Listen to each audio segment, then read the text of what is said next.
عادات طیبہ صلی اللہ علیہ وآلہ وسلم۔ حضور اکرم صلی اللہ علیہ وآلہ وسلم چلتے تو نگاہ زمین کی طرف رکھتے اور دائیں بائیں نہ دیکھتے۔ کسی چیز کے ٹوٹ جانے پر غصہ نہ فرماتے۔ رات کے وقت کسی کے گھر جاتے تو ایسی آواز سے سلام کرتے کہ جاگنے والا سن لیتا اور سونے والا نہ جاگتا۔ اگر ناراضگی کا اظہار فرماتے تو چہرہ مبارک دوسری طرف پھیر لیتے۔ خاص مہمانوں کی مہمان نوازی بنفس نفیس کرتے۔ کسی کے گھر تشریف لے جاتے تو دروازے کے سامنے نہ کھڑے ہوتے، دائیں یا بائیں کھڑے ہوتے۔ اگر کسی کا نام پسند نہ ہوتا تو نام تبدیل کر دیتے۔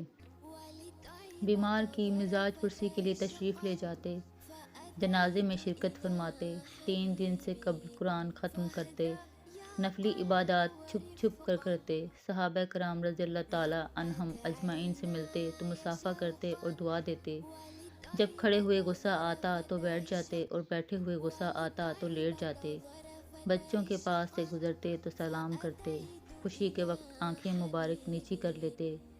3 چیزوں سے دوسرے آدمیوں کو بھی بچائے رکھتے، کسی کی مذمت نہ فرماتے، کسی کو آڑ نہ دلاتے، کسی کا عیب تلاش نہ کرتے، اپنے وقت کو 3 حصوں میں تقسیم فرماتے، اللہ تعالیٰ کے لیے، گھر والوں کے لیے اور نفس کی راحت کے لیے۔ ازواج مطہرات کے پاس ہوتے تو بہت نرمی اور خاطرداری فرماتے اور ہنستے بولتے۔ گھر کے کاموں میں خود کو مصروف رکھتے، جیسے گھر کی صفائی، مویشیوں کو چارہ دینا، بکری کا دودھ دھونا، خادم کے ساتھ کام کرنا، بازار سے سودا لانا، اپنا جوتا خود سی لینا اور پیوند لگانا وغیرہ۔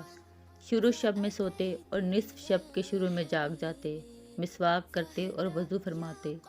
اکثر اوقات میں عبادات ہی کرتے رہتے تھے۔ آرام فرماتے تو داہنا ہاتھ اپنے داہنے رخسار کے نیچے رکھتے۔ سوتے وقت کوئی نہ کوئی سورت ضرور پڑھتے، کبھی چت لیٹتے اور پاؤں پر پاؤں رکھ کر آرام فرماتے۔ عشاء سے پہلے کبھی نہ سوتے، سونے سے پہلے وضو فرماتے، رات کو سوتے وقت سرما لگاتے۔